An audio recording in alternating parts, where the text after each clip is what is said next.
Hey friends, if you wish to stop your mouse from waking up PC on your Windows computer, then please watch this video. I will guide you through the process. Now it's not very difficult. Here's what you have to do. Search for Device Manager in the Windows search bar and open Device Manager.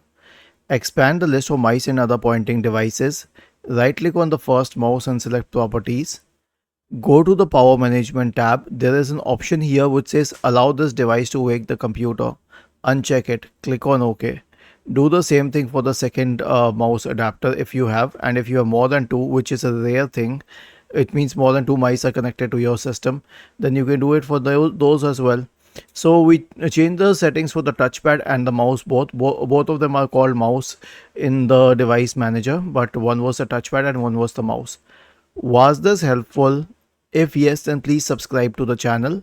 If not, then let us know in the comment section of the video on how we could help you further. Thank you for watching this video and have a nice day.